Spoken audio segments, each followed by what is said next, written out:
പെന്തക്കോസ്ത് ദൈവസഭ നെല്ലിക്കുന്ന് സഭയുടെ നേതൃത്വത്തിൽ നടക്കുന്ന ഓപ്പൺ എയർ പ്രോഗ്രാമാണിത്. ഈ പ്രോഗ്രാമിലേക്ക് ഏവരെയും ഞങ്ങൾ സ്വാഗതം ചെയ്യുന്നു. ഈ ആത്മിക മീറ്റിംഗ് പ്രാർത്ഥിച്ച് ആരംഭിക്കുന്നു. പരിശുദ്ധ പിതാവെ, നല്ല സമയത്തിനായി സ്തോത്രം ചെയ്യുന്നു. അവരുടെ മക്കളാടിങ്ങൾ കർത്താവിൻ്റെ സാക്ഷിയായിട്ട് ഈ ഭാഗത്ത് നിൽപ്പാൻ തക്കവണ്ണം കർത്താവ് ഞങ്ങൾക്ക് തന്നിരിക്കുന്ന മുഖാന്തരങ്ങൾക്കായി സ്തോത്രം ചെയ്യുന്നു. കൂടി വന്നിരിക്കുന്ന എല്ലാ പ്രിയപ്പെട്ടവരെയും കർത്താവിൻ്റെ കരങ്ങൾ തരുന്നു. കർത്താവ് സഹായിക്കണമേ. കർത്താവെ, ഈ പ്രദേശത്ത് കർത്താവിൻ്റെ സാക്ഷിയായി നിൽപ്പാൻ തക്കവണ്ണം കർത്താവ് നിങ്ങളെ ബലപ്പെടുത്തുമാറാണമേ, ശക്തീകരിക്കണമേ. കർത്താവിൻ്റെ വചനം കർത്താവ് ഐശ്വര്യമായിട്ട് ഈ പ്രദേശത്ത് ഘോഷിപ്പാൻ തക്കവണ്ണം കർത്താവ് ദൈവാസന കരങ്ങളെടുത്ത് ഉപയോഗിക്കുകയും സഹായിക്കുകയും ചെയ്യണമേ. നല്ല പാട്ടുകൾ പാടുവാൻ തക്കവണ്ണം കർത്താവ് സഹായിക്കണം. കൊയറിനെ അനുഗ്രഹിക്കണം. കർത്താവ് നല്ല ആത്മിക ഗാനങ്ങൾ കർത്താവെ പാടുവാൻ തക്കവണ്ണം കർത്താവ് ബലപ്പെടുത്തുമാറാണമേ. കർത്താവ് ഈ പ്രദേശങ്ങളെല്ലാം നാട്ടുകൾ വിതരണം ചെയ്യാൻ ആവശ്യമായ കൃപ കർത്താവ് നിങ്ങൾക്ക് എല്ലാവർക്കും കർത്താവ് പകർന്നു തരുമാറാണെന്ന് പ്രാർത്ഥിക്കുന്നു. ദേശത്തോട് അവിടുന്ന് അനുസരിയുമാറാണമേ. കർത്താവ് ഇവിടെ കേൾക്കുന്ന കർത്താവ് ഓരോ കുടുംബങ്ങളെയും വ്യക്തികളെയും കർത്താവിൻ്റെ കരങ്ങൾ തരുന്നു. അവർ കേൾക്കുന്ന ഈ ദൈവത്തിനെ കേൾവി ഓരോ കുടുംബങ്ങൾക്കും വ്യക്തികൾക്ക് അനുഗ്രഹമായി തീരുവാൻ കർത്താവ് സഹായിക്കണം. കർത്താവ് പ്രശ്നങ്ങളിൽ കൂടെ പ്രതിസന്ധിയിൽ കൂടെ സമാധാനമില്ലാതെ സ്വസ്ഥയില്ലാതെ കഴിയുന്ന പ്രിയപ്പെട്ടവർക്ക് കർത്താവ് ഒരു സമാധാനത്തിനും സ്വസ്ഥതയ്ക്കും ഹേതുവായി തീരുവാൻ കർത്താവ് സഹായിക്കണം. പ്രാർത്ഥിക്കുന്നു.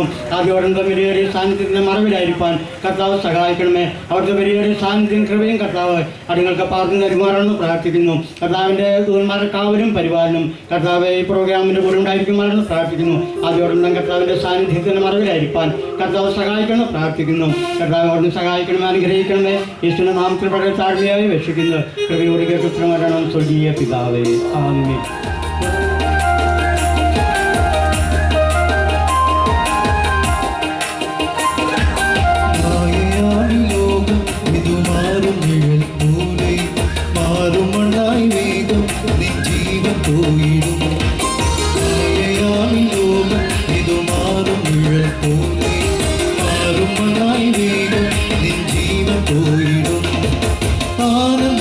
ജീവിതം മനോഹരമാക്കാം.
നമുക്ക് വേണ്ടി ആലപിച്ചത് പ്രൈസ് മ്യൂസിക് തൃശ്ശൂരാണ്.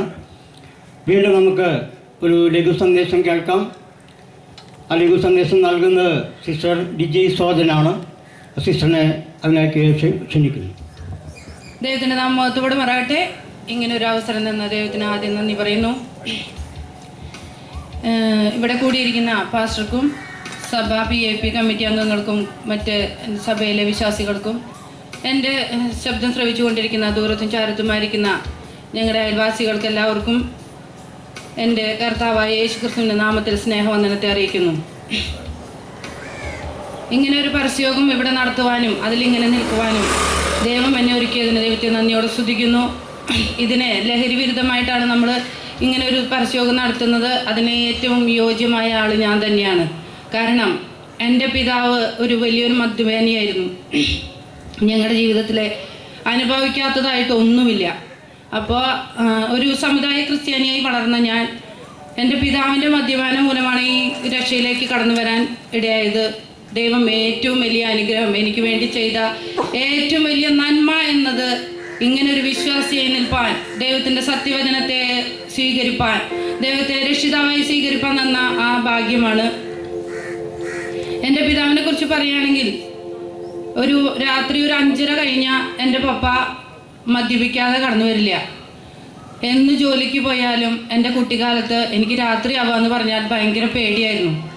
കാരണം പപ്പ എങ്ങനെയാണ് വരിക, എങ്ങനെയാണ് വീട്ടിൽ വന്നാൽ പെരുമാറുക എന്നൊന്നും നമുക്കറിയില്ല. അപ്പോൾ എൻ്റെ മാതാവ് എന്ത് ചെയ്യുമെന്ന് വെച്ചാൽ ഞങ്ങളെ വന്നു കഴിഞ്ഞാൽ മമ്മി വേഗം വന്ന് ഞങ്ങൾക്ക് ഭക്ഷണം തരും. പ്രാർത്ഥിച്ച് ഭക്ഷണം തരുന്ന ഞങ്ങളെ ഒരുക്കി നിർത്തും. ഒരു 7:30-8 മണിയോടുകൂടിയാണ് എൻ്റെ പിതാവ് ഭവനത്തിലേക്ക് കടന്നു വരിക. ആ കടന്നു വരുമ്പോൾ ആ ബസ് ഇറങ്ങിയാൽ തന്നെ അറിയാം എൻ്റെ പപ്പ വന്നിട്ടുണ്ടെന്ന്. അത്രയും ഒച്ചയും ബഹളത്തിലാണ് ഭവനത്തിലേക്ക് കടന്നു വരുന്നത്. ഒരു വിധത്തിൽ പറഞ്ഞാൽ പരിഹാസത്തിൻ്റെയും നിന്ദയുടെയും ഒരു കുട്ടിക്കാലമായിരുന്നു എൻ്റെ ജീവിതത്തിലെ. പലപ്പോഴും ഞാൻ വിചാരിച്ചിട്ടുണ്ട്, എന്തിനാ ദൈവമേ ഇങ്ങനെ ഒരു ജന്മം. എല്ലാവരുടെ മുമ്പിലും നിന്ദിക്കപ്പെട്ട് പരിഹാസപാത്രമായി നിൽക്കുക. മദ്യപാനിയുടെ മക്കള് എല്ലാത്തിൻ്റെ ഇടയിലും ഒരു ബാക്കിലേക്ക് നിർത്തപ്പെട്ട ഒരു ഭവനമായിരുന്നു എൻ്റെ. എന്ത് പരിപാടിയുടെ ഇതിനായാലും എൻ്റെ പപ്പ വന്നു കഴിഞ്ഞാൽ അവിടെ ഇതാക്കിയിട്ടേ തീർക്കുള്ളൂ. അപ്പോൾ ആൾക്കാർ ഞങ്ങളെ വിളിക്കില്ല. എന്താണെന്ന് വെച്ചാൽ ഇങ്ങനൊരു അപ്പൻ ഉള്ള മക്കളായതുകൊണ്ടാണ് ഞങ്ങളതിന് അതിൽ പങ്കെടുപ്പിക്കാത്തത്. അപ്പോൾ വളരെയധികം നിന്ദിയും പരിഹാസമൊക്കെ അനുഭവിച്ചിരുന്നു. എൻ്റെ മമ്മി വൈകുന്നേരം രാത്രി വന്നാൽ എന്നും അടിയും ബഹളമാണ് വീട്ടിൽ. ഒരു സ്വസ്ഥത എന്ന് പറഞ്ഞ് വീട്ടിൽ തരില്ല. ഞങ്ങളുടെ അയൽവാസികൾക്കൊക്കെ സുഖമായിരുന്നു. എന്താണെന്ന് വെച്ചാൽ പുലർച്ചെ 2 മണി വരെ 3 മണി വരെ എൻ്റെ വീട്ടിൽ ഒച്ചയും ബഹളം ഉണ്ടാവും. 3 മണിക്ക് ശേഷമാണ് എൻ്റെ പപ്പ ശാന്തനായിട്ട് ഒന്ന് ഉറങ്ങുന്നത്. അതുവരെ ഞങ്ങൾ ഉറക്കുളച്ചിരിക്കും. അപ്പോൾ അയൽവാസികൾക്കൊക്കെ സുഖം. എന്താ വെച്ചാൽ കള്ളന്മാരൊന്നും വരില്ല ആ ഭാഗത്തേക്ക്. ഞങ്ങളുടെ വീട് എന്നും ഉറക്കമില്ലാതിരിക്കുന്ന വീടായിരുന്നു. ആദ്യമൊക്കെ എൻ്റെ മമ്മീനെ അടിക്കുമ്പോൾ എൻ്റെ മമ്മി അതൊക്കെ സഹിച്ച് വീട്ടിൽ തന്നെ ഇരിക്കുമായിരുന്നു. പിറ്റേ ദിവസം ജോലിക്ക് പോകും. എന്നും ജോലിക്ക് പോകണ എൻ്റെ മമ്മിയുടെ മുഖത്ത് നീരൊക്കെ ആയിരുന്നു. ഞങ്ങൾ പറയും, മമ്മിയെ നമുക്ക് എങ്ങനെയെങ്കിലും ഇവിടുന്ന് ഇറങ്ങി പോവാം, എവിടെയെങ്കിലും വേറെ താമസിക്കാം. പക്ഷെ മമ്മി സമ്മതിക്കില്ല. കാരണം നാട്ടുകാരും വീട്ടുകാരും ബന്ധുക്കളൊക്കെ ഉണ്ടല്ലോ, നമ്മൾ സഹിക്കുക, ക്ഷമിക്കുക എന്നും പറയുന്ന വാക്കാണത്. അപ്പോൾ എൻ്റെ മമ്മി എന്നോട് പറയും, നമുക്ക് എന്തെങ്കിലും ഒരു ദിവസം ദൈവം ഇതിൽ നിന്ന് ഒരു വിടുതൽ തരും, ദൈവത്തിന് കഴിയാത്ത കാര്യമില്ല. പക്ഷെ അന്നും നമ്മൾ വിശ്വസിക്കുന്നത് ഇതിലല്ലായിരുന്നു എന്ന് മാത്രം. പക്ഷെ പ്രാർത്ഥന എല്ലാ ദിവസവും എൻ്റെ വീട്ടിലുണ്ടാവും. പപ്പ വരുന്നതിന് മുമ്പാണ്. പപ്പ വന്നു കഴിഞ്ഞാൽ പിന്നെ അതിൽ കൂടെ കേൾക്കുന്ന ഭാഷകൾ വേറെ ആയിരിക്കും. അപ്പോൾ അതുകൊണ്ട് നേരത്തോടെ പ്രാർത്ഥിക്കും. അപ്പോഴും ഞങ്ങളുടെ അയൽവാസികളെന്ന് പറഞ്ഞാൽ ക്രിസ്ത്യാനികൾ കുറവാണ്. അപ്പം മറ്റുള്ള മതസ്ഥരായിരുന്നു കൂടുതൽ. അപ്പം ഞങ്ങൾ വിചാരിക്കും, ദൈവമേ മറ്റുള്ളവരുടെ വീട്ടിലൊന്നും ഇങ്ങനെ ഒരു ഒച്ചയും ബഹളമില്ല, എൻ്റെ വീട്ടിൽ മാത്രമാണ് ഇങ്ങനെ ഏത് നേരം ഒച്ചയും ബഹളമായിട്ടുള്ളൊരു വീട്. പിന്നെ പപ്പയുടെ ഉപദ്രവം കൂടി വന്നപ്പോൾ മമ്മി വീട്ടിൽ നിൽക്കാണ്ട് രാത്രിയായ പപ്പ അടി ബഹളം തുടങ്ങുമ്പോൾ മമ്മി ഇറങ്ങി ഓടും. പിന്നെ ഞങ്ങൾക്ക് അവിടെ നിൽക്കാൻ പേടിയാണ്. പപ്പനെ ആ സമയത്ത് കണ്ടാൽ ശരിക്കും ഒരു പിശാചിൻ്റെ രൂപമാണ്. ആ മാതിരിയാണ് വരിക. അത് കണ്ടവർക്ക് പേടിയാവും. അങ്ങനെയുള്ളൊരു വ്യക്തിയായിരുന്നു എൻ്റെ പപ്പ. പക്ഷേ ഞങ്ങളെ കുടിക്കാത്ത സമയത്താണെങ്കിൽ ഈ വ്യക്തി നല്ലൊരു മനുഷ്യനാണ്. ഒരൊച്ച ബഹളോ എല്ലാവരോടും മാന്യമായി പെരുമാറുന്ന ഒരു രീതിയാണ്. അതുകൊണ്ട് തന്നെ അയൽവാസികൾക്ക് നല്ല ഇഷ്ടമാണ് പപ്പേനെ. അപ്പോൾ അതുകൊണ്ട് ഞങ്ങളതിനെ കുറ്റം പറയുന്ന ആൾക്കാരുണ്ടായിരുന്നുള്ളൂ. എൻ്റെ മമ്മി ശരിയല്ല, മമ്മിയുടെ സ്വഭാവം കൊണ്ടാണ്, മനസ്സമാധാനത്തിന് വേണ്ടിയാണ് കുടിക്കണേന്നൊക്കെ ആൾക്കാർ ആദ്യം പറഞ്ഞിരുന്നത്. ഞങ്ങളൊക്കെ സഹിച്ചു, ക്ഷമിച്ചു. അപ്പോൾ ഒരു ദിവസം 8ാം ക്ലാസ്സിലും 9ാം ക്ലാസ്സിലൊക്കെ പഠിക്കുന്ന സമയമാകുമ്പോഴേക്കും ഞങ്ങൾക്ക് പഠിക്കാനൊന്നും പറ്റാത്ത അവസ്ഥയായി. എല്ലാവരും പഠിക്കാനിരിക്കുന്ന സമയത്ത് ഇവിടെ പപ്പ ബഹളം തുടങ്ങും. അപ്പം ഞങ്ങൾ ഉറങ്ങി ഓടും. എന്നെ കണ്ടുപിടിക്കാതിരിക്കാനൊക്കെ ഞാൻ എല്ലാവരുടെ വീട്ടിൽ കട്ടിൻ്റെ അടിയിൽ ഒളിച്ചിരുന്ന ദിവസങ്ങൾ ഉണ്ടായിട്ടുണ്ട്, പപ്പ വന്ന് ബഹളം വയ്ക്കാതിരിക്കാൻ വേണ്ടിയിട്ട്. അങ്ങനെയുള്ള ഒരു ദിവസം എനിക്ക് ഇനി നമുക്ക് ഇനി സഹിക്കാൻ പറ്റില്ല എന്നുള്ള അവസ്ഥ വന്നപ്പോൾ ഞാൻ ഒരു ദിവസം പറഞ്ഞു, ഇനി പറ്റില്ല മമ്മിയെ, എങ്ങനെയെങ്കിലും നമുക്ക് ഇറങ്ങി പോവാം ഇവിടുന്ന്. അങ്ങനെ നമുക്ക് എങ്ങനെയെങ്കിലും എവിടെയെങ്കിലും ഒരു വാടക വീട് എടുത്താലും മതി, ഇനി പഠിക്കണമൊന്നുമില്ല, എവിടേക്കെങ്കിലും ഒരു ജോലി കിട്ടി എന്തെങ്കിലും ചെയ്യാം, നമുക്ക് ഇറങ്ങാം ഇവിടുന്ന് എന്ന് പറഞ്ഞു. അപ്പോഴും എൻ്റെ മമ്മി സമ്മതിച്ചില്ല. അപ്പം ഞങ്ങളുടെ അവിടെ അടുത്തൊരു സഹോദരി ഉണ്ടായിരുന്നു, ഒരു വിശ്വാസിയാണ്. ഞങ്ങൾക്ക് അന്നും ഈ വിശ്വാസികളെ വലിയ താല്പര്യമില്ല, എൻ്റെ മമ്മിക്ക് തീരെ കണ്ടുകൂടാ. അപ്പോൾ മമ്മി എന്നും പറയുക, അവർ വിളിച്ചാൽ മാത്രമല്ല ദൈവം കേൾക്കുക, നമ്മൾ വിളിച്ചാലും ദൈവം കേൾക്കും.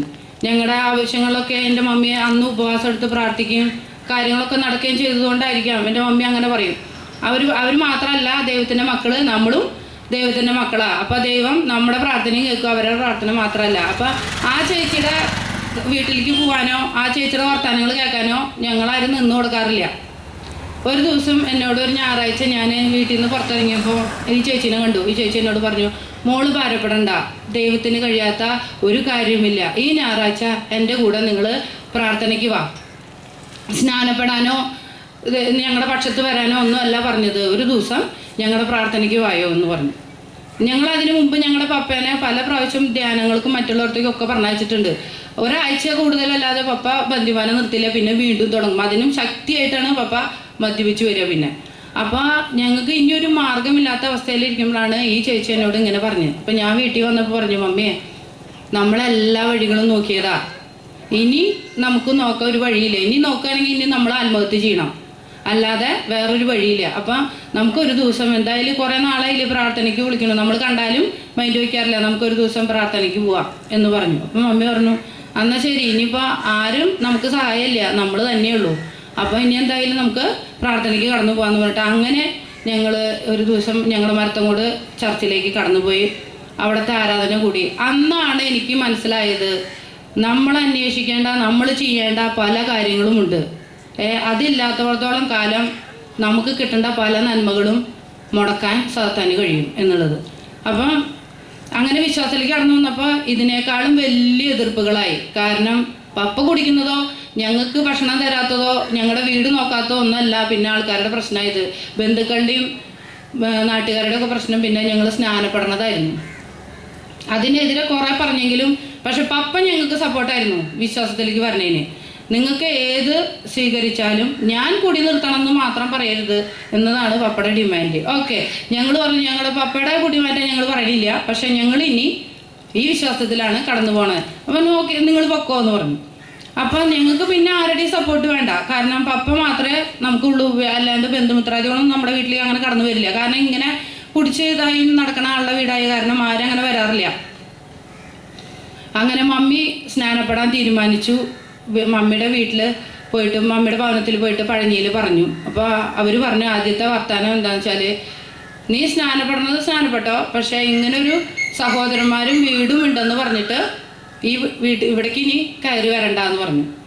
പപ്പയുടെ വീട്ടുകാർ വന്നിട്ട് പറഞ്ഞു, ചേട്ടൻ കുടി നിർത്തുന്നു വിചാരിച്ചിട്ടാണോ ചേച്ചി സ്നാനപ്പെടാൻ തീരുമാനിച്ചത്? കാക്ക മലർന്ന് പറഞ്ഞാലും ചേട്ടൻ കുടി നിർത്തില്ല. ഇനി ചേട്ടനെ എങ്ങനെ കുടി നിർത്തി കഴിഞ്ഞാൽ ഞാൻ സ്നാനപ്പെടാൻ തയ്യാറാണെന്ന് ഒരു ആൻറ്റി പറഞ്ഞു. എൻ്റെ മമ്മി ഒന്നും മറുപടി പറഞ്ഞില്ല. ദൈവം വഴിയൊരുക്കട്ടെ എന്ന് പറഞ്ഞു, അത്ര മാത്രം പറഞ്ഞുള്ളൂ. പിന്നെ പറഞ്ഞു, പെൺകുട്ടിയാണ്, ഒരു പെൺകുട്ടി ഉണ്ട്, അതിൻ്റെ കല്യാണം കഴിയില്ല, നിനക്ക് എന്താ തോന്നണത്, ഈ വിശ്വാസത്തിൽ നിന്നാൽ പോരെ, ഇപ്പം സ്നാനപ്പെട്ടിട്ടാണോ രക്ഷ നേടാനുള്ളൂ എന്നൊക്കെ പറഞ്ഞ് ആദ്യം എതിർത്തിരുന്നതാണ് ഞങ്ങൾ. അതുകൊണ്ട് തിരിച്ച് ഞങ്ങളോട് പറഞ്ഞു തുടങ്ങി. അപ്പം മമ്മി പറഞ്ഞു, ഇനി എന്തായാലും ഞാൻ മാറി പോകാൻ തയ്യാറല്ല, ഈ വിശ്വാസത്തിൽ നിൽക്കാൻ തന്നെ ഞാൻ തീരുമാനിച്ചു എന്ന് പറഞ്ഞു. അങ്ങനെ മമ്മി സ്നാനം എടുത്തു, മമ്മിയുടെ വീട്ടിൽ നിന്ന് ഇറക്കി വിട്ടു. അപ്പോൾ വളരെ പ്രയാസമായിരുന്നു. കുറച്ചെങ്കിലും നമുക്ക് സപ്പോർട്ട് ഉണ്ടായിരുന്നത് മമ്മിയുടെ വീട്ടിൽ നിന്നായിരുന്നു. അതും ഇല്ലാണ്ടായപ്പോൾ ഇനി ഒറ്റപ്പെട്ട അവസ്ഥയിലായിരുന്നു. പക്ഷേ ഞങ്ങൾക്ക് ദൈവത്തിൽ വിശ്വാസം ഉണ്ടായിരുന്നു. ഇന്നല്ലെങ്കിൽ നാളെ ദൈവം ഞങ്ങൾക്ക് വേണ്ടി പ്രവർത്തിക്കും. അതുകൊണ്ട് തന്നെ ഞങ്ങൾ അതിൽ ഉറച്ചു നിൽക്കാനിടയായി.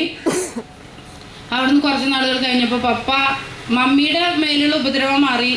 നമ്മൾ പ്രാർത്ഥിച്ച് ദൈവമേ അതിൽ നിന്നൊരു മാറ്റം തരണേന്ന് പ്രാർത്ഥിച്ചിട്ട് മമ്മിയുടെ മേലുള്ള ഉപദ്രവം മാറ്റി പിന്നെ അയൽവാസികളുടെ മേലെയായി.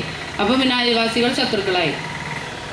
അവിടുന്ന് എൻ്റെ വിവാഹത്തിൻ്റെ സമയമൊക്കെ ആയപ്പോഴേക്കും എല്ലാവർക്കും നമ്മളോട് ദേഷ്യമായി തുടങ്ങി. നമ്മളൊന്നും ചെയ്തിട്ടല്ല, പപ്പ കുടിച്ചു വന്നിട്ട് പറയുന്ന വർത്തമാനങ്ങളാണ് എല്ലാവർക്കും ദേഷ്യം വരുന്നത്.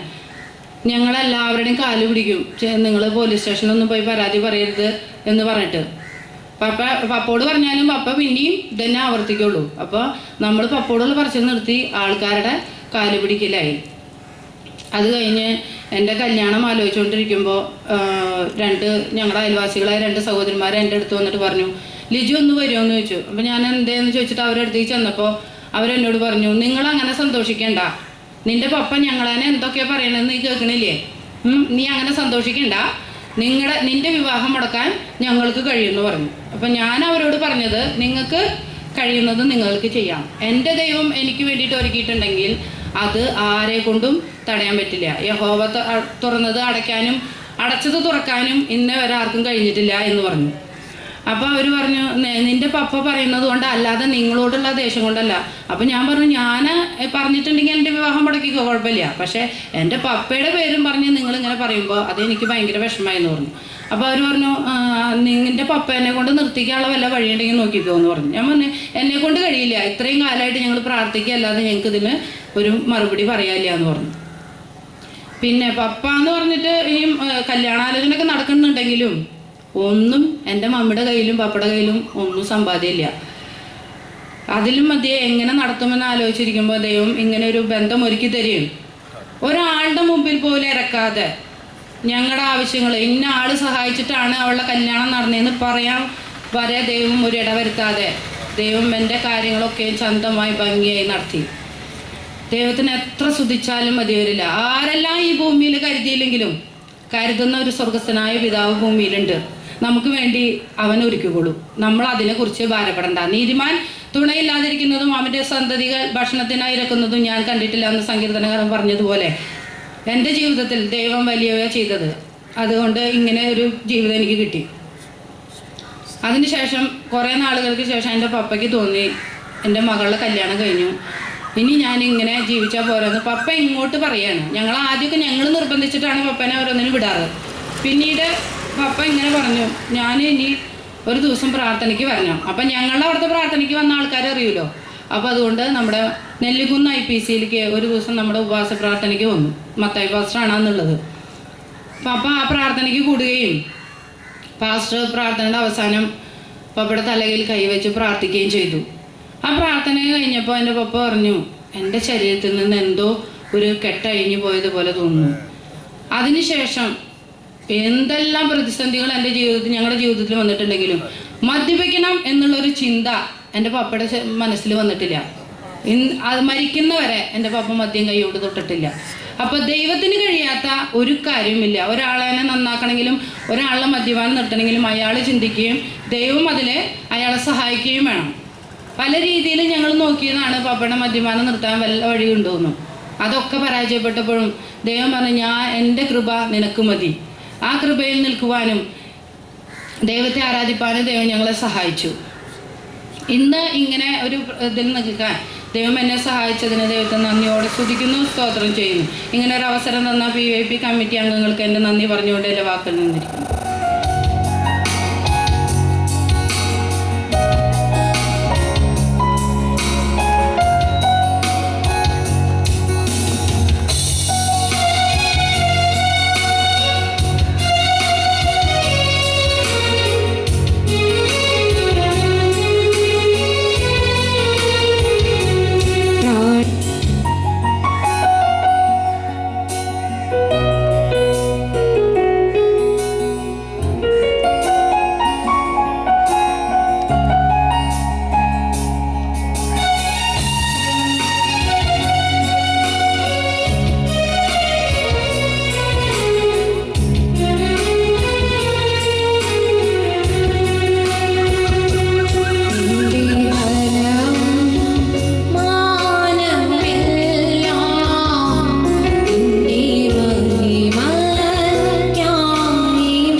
ഞങ്ങളെ അടുത്തും അകലെയുമായി ശ്രമിക്കുന്ന എല്ലാ മാന്യ ശ്രോതാക്കൾക്കും ധന്യനായ ഈശോ മിശിഹായുടെ നിസ്തുല്യമുള്ള നാമത്തിൽ ഞങ്ങളുടെ വന്ദനം ഒരിക്കൽ കൂടെ അറിയിക്കുന്നു. നെല്ലിക്കുന്ന IPC മാനുവേൽ സഭയുടെ നേതൃത്വത്തിൽ എല്ലാ മാസവും ഒടുവിലത്തെ സൺഡേയിൽ നടന്നു വരാറുള്ള മദ്യത്തിനും മയക്കുമരുന്നിനും എതിരെയുള്ള ബോധവൽക്കരണ സന്ദേശമാണ് ഇന്ന് ഇവിടെ നിങ്ങളോട് പ്രഖ്യാപിച്ചു കൊണ്ടിരിക്കുന്നത്. എനിക്ക് മുൻപ് സംസാരിച്ച മാന്യ സഹോദരി നിങ്ങളുടെ മധ്യേ പാർക്കുന്നു, ലിജി സോജൻ. ഒരു മദ്യപാന്റെ ഭവനം എത്ര വലിയ ദുരന്തം ആയി തീരുമെന്നുള്ളതിന് മകുടോദാഹരണമാണ് ലിജിയുടെ ജീവിതം. വാക്കും ഭാഷണം കൂടാതെ ലിജിയുടെ സാക്ഷ്യം തന്നെ ഞങ്ങളുടെ ഈ സന്ദേശത്തിന് വളരെ ഊർജം പകരുന്നതാണ്. ഇവിടെ നിൽക്കുന്ന യുവതി യുവാക്കന്മാർ, പ്രായമുള്ളവര്, കുഞ്ഞുങ്ങൾ, പലരും അന്യമായി ജോലി ചെയ്യുന്നവരും ജീവിത സൗകര്യമുള്ളവരും ആ നിലയിൽ തിരക്കുള്ളവരാണ്. എന്നാൽ ഇങ്ങനെ ഒരു സമയം മാറ്റിവെച്ച് ദേശങ്ങളായി ഈ തൃശ്ശൂരിൻ്റെ പലയിടങ്ങളിലായി മാറി മാറി ഇങ്ങനെ ഈ സന്ദേശം അറിയിക്കുന്നതിൻ്റെ പിന്നിൽ ഉള്ള ലക്ഷ്യം ലിജി തൻ്റെ ജീവിതത്തിൽ പറഞ്ഞ അനുഭവമാണ്. മദ്യവും മയക്കുമരുന്നും ലോകത്തിൽ വരുത്തുന്ന വിനാശം എത്ര അപകടകരമാണ്. ശാസ്ത്രീയമായും സാങ്കേതികമായും നാം പുരോഗമനം കൈവരിച്ചു എന്ന് അവകാശപ്പെടുമ്പോൾ മറ്റു പലതിലും നാം പരാജിതരായി തീർന്നുകൊണ്ടിരിക്കുന്നു എന്ന യാഥാർത്ഥ്യം നമുക്ക് വിസ്മരിക്കുവാൻ കഴിയുകയില്ല. വിട്ടാലും വിടാത്ത കരിപ്പിടക്കെട്ട് പോലെ ഇന്ന് ലോകത്തിൽ, സമൂഹത്തിൽ മനുഷ്യനെ വളരെ മാരകമായ നിലയിൽ വിടാത്ത ഒരു അപകടകാരിയായി പിന്തുടരുന്ന മഹാവിപത്താണ് മദ്യവും മയക്കുമരുന്നിൻ്റെ ഉപയോഗങ്ങളും എന്ന് പറയുന്നതിൽ തെറ്റില്ല. എന്താണ് ഈ വിട്ടാലും വിടാത്ത കരിമ്പിടക്കെട്ട്? ആ ഉദ്ധരണിയുടെ യാഥാർത്ഥ്യം ഇതാണ്. ഞാൻ മധ്യ തിരുവിതാംകൂറുകാരനാണ്. ഒരിക്കൽ കാലവർഷം തകൃതിയായി പെയ്ത നാളുകളിൽ കിഴക്കൻ മലവെള്ളമൊക്കെ അതിശീഘ്രമായി പാഞ്ഞ് തോടുകളും ആറുകളും കവിഞ്ഞൊഴുകി വരുന്ന ആ സമയം ഈ മലവെള്ളപ്പാച്ചിലിൽ ഒഴുകി വരുന്ന തടികളും മറ്റു വിലപിടിപ്പുള്ള സാധനങ്ങളും ഇരുകരയിൽ നിൽക്കുന്ന ആളുകൾ ചാടി ആറ്റിലേക്ക് ഇറങ്ങി, തോടുകളിലേക്ക് ഇറങ്ങി തങ്ങളുടേതായി പിടിച്ചടിപ്പിക്കുന്ന സമ്പ്രദായം അക്കാലം ഉണ്ടായിരുന്നു. ഇന്നും അങ്ങനെ തന്നെയാണ്. അങ്ങനെ വിലപിടിപ്പുള്ള വസ്തുക്കൾ ആറ്റിലേക്ക് ചാടി ഇറങ്ങി ഒഴുകി വരുന്ന സാധനങ്ങൾ പിടിച്ചടിപ്പിച്ച് തങ്ങളുടേതായി അവകാശപ്പെടുന്ന കൂട്ടത്തിലാണ് കറുത്ത ഒരു വലിയ കെട്ട് സാധനം ഒഴുകി വരുന്നു. ഈ കറുത്ത ഈ കരിമ്പടക്കെട്ട് എന്താണെന്നറിയാതെ ഒരുവൻ അവൻ്റെ ലക്ഷ്യം ആണെന്ന് കരുതി ആറ്റിലേക്ക് ചാടി ഈ കരിമ്പടക്കെട്ടിൽ കയറിപ്പിടിയായി. അല്പം കഴിഞ്ഞപ്പോൾ ഈ സാധനം പിടിച്ച് കരയ്ക്ക് വരേണ്ടവൻ കരയ്ക്ക് വരുന്നില്ല. അപകടം മണത്ത കരയ്ക്ക് നിന്ന ആളുകൾ വിളിച്ചു പറഞ്ഞു, ഇടാ നീ വിട്ടിട്ട് പോരെ. അപ്പൊ അവൻ പറഞ്ഞ മറുപടിയാണ്, ഞാൻ വിട്ടാലും ഞാൻ വിട്ടിട്ടും അതെന്നെ വിടുന്നില്ല. എന്താ സംഭവിച്ചതെന്ന് ചോദിച്ചാൽ കുത്തൊഴുക്കിൽപ്പെട്ട് ഒരു കരടി ഒഴുകി വരികയായിരുന്നു. ഈ കറുത്ത കരിമ്പിടക്കെട്ടെന്ന് കണ്ട് കയറി പിടിച്ചത് ഈ കരടിയാണ്. കരയിൽ കരടി പിടിച്ചാൽ വിടുന്നില്ല, പിന്നെ വെള്ളത്തിലുള്ള അവസ്ഥ പറയണോ? ഇതുപോലെയാണ് പ്രിയമുള്ളവരെ ഈ മദ്യവും മയക്കുമരുന്നും സമൂഹത്തിന് വരുത്തുന്ന വിനാശം എന്ന് പറയുന്നത്. ശ്രദ്ധിച്ചില്ലെങ്കിൽ അത് നമ്മെ കൊണ്ടേ പോകൂ. ആ യാഥാർത്ഥ്യം നാം വിസ്മരിക്കരുത്. വളരെ ഗൗരവമായി നാം മനസ്സിലാക്കേണ്ട ഒരു സത്യമാണിത്. ഇന്ന് നമ്മുടെ ഭാരതത്തിൽ നടക്കുന്ന ഏറ്റവും കൂടുതൽ ആത്മഹത്യകൾ നമ്മുടെ ഈ കൊച്ചു കേരളത്തിലാണ് നടക്കുന്നത്. അപകട മരണങ്ങൾ ഏറ്റവും കൂടുതൽ വർദ്ധിച്ചു വരുന്നത് നമ്മുടെ ഈ കൊച്ചു കേരളത്തിലാണ്.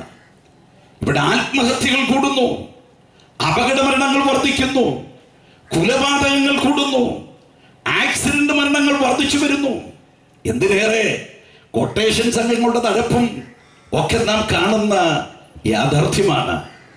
ശ്രദ്ധിച്ചാൽ ഇതിൻ്റെ എല്ലാം പിന്നിൽ ഒരു പരിധി വരെ മദ്യത്തിനും മയക്കുമരുന്നിനും വലിയ സ്വാധീനമുണ്ട് എന്ന വസ്തുത വിസ്മരിക്കാവുന്നതല്ല. എൻ്റെ പ്രിയമുള്ളവരെ, ഈ യാഥാർത്ഥ്യം ഇവിടെ നിങ്ങളോട് പങ്കുവെക്കുന്നത് ഇന്ന് നമ്മുടെ കൊച്ചു കേരളം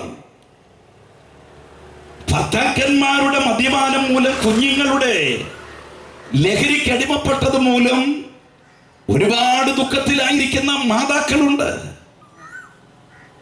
ഒരുപാട് ദുഃഖത്തിലായിരിക്കുന്ന ഭാര്യമാരുണ്ട്. ഭർത്താക്കന്മാരുടെയും കുഞ്ഞുങ്ങളുടെയും മദ്യപാനവും മയക്കുമരുന്നിനും അടിമപ്പെട്ടത് നിമിത്തം വലിയ ദുഃഖത്തിലും വേദനയിലും കണ്ണുനീരിലും നമ്മുടെ കൊച്ചു കേരളത്തിൽ ചുറ്റുപാടുകളിൽ അനേകർ യാതന അനുഭവിക്കുന്നു എന്ന വസ്തുത നാം മറക്കരുത്. എന്താണ് ഇതിന്റെ പ്രതിവിധി? എന്തുകൊണ്ട് ഇതിങ്ങനെ സംഭവിക്കുന്നു? എന്താണ് ഇവിടുത്തെ വിഷയമെന്ന് പറയുന്നത്? ഈ വസ്തുതകളെ കുറിച്ച് ഒരല്പം നാം ഗ്രഹിക്കേണ്ടതുണ്ട്. ആരോ ഒരിക്കൽ പറഞ്ഞു, ഈ മദ്യക്കുപ്പിയും മദ്യപാനിയും ഒരുപോലെ, രണ്ടിനും കഴുത്തും വയറും മാത്രമേ ഉള്ളൂ, തലയില്ല എന്ന് പറഞ്ഞാൽ അർത്ഥം മറ്റൊന്നുമല്ല. മദ്യക്കുപ്പിയുടെ ആകൃതി ശ്രദ്ധിച്ചാൽ ചെറിയൊരു കഴുത്തും വലിയൊരു വയറും. മദ്യക്കുപ്പിയുടെ ആകൃതി അതാണ്. ഇതുപോലാണ് മലയാളിയും. കുടിച്ച് വയറ് നിറയുന്നതാണ് അവന്റെ കണക്കെന്ന് പറയുന്നത്. കുടിക്കുവാൻ തുടങ്ങിയാൽ വയർ നിറച്ച് കുടിക്കും. 2024 പിന്നിട്ട ഓണക്കാലത്ത് നമ്മുടെ കൊച്ചു കേരളത്തിൽ സർക്കാരിന്റെ കണക്കനുസരിച്ച് കേരളീയർ കുടിച്ചു തീർത്തത് 700 കോടിക്കാണ്. ബെവറേജ് കോർപ്പറേഷന്റെ നിയമപരമായി സർക്കാരിന്റെ കണക്കനുസരിച്ച് 700 കോടിക്കാണ് കുടിച്ചു തീർത്തത് കൊച്ചു കേരളത്തിൽ. നിങ്ങൾ ശ്രദ്ധിക്കണം, ഇത് സർക്കാരിന്റെ നിയമപരമായ കണക്കാ. ഈ കണക്കിൽപ്പെടാത്ത എത്ര കോടികൾ കാണും? അപ്പൊ നമ്മുടെ കൊച്ചു കേരളം ഇത് കുടിയന്മാരുടെ നാടായി മാറിക്കൊണ്ടിരിക്കുക. ഈ വസ്തുത നമുക്ക് വിസ്മരിക്കാവതല്ല. ഈ യാഥാർത്ഥ്യം നാം മനസ്സിലാക്കേണ്ടതുണ്ട്. ഇവിടെയാണ് ഈ സന്ദേശത്തിന്റെ പ്രസക്തി.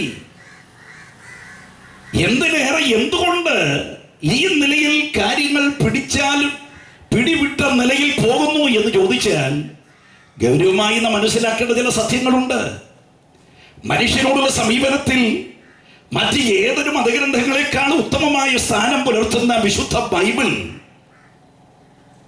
വളരെ ഗൗരവമായി പഠിപ്പിക്കുന്നു, മനുഷ്യൻ പാപിയാണ്. ഈ പരിഷ്കൃത ലോകത്തിൽ മനുഷ്യൻ പാപിയാണെന്ന് പറയുന്നത് ഇന്നത്തെ തലമുറയ്ക്ക് അംഗീകരിപ്പാറൊക്കെയില്ല.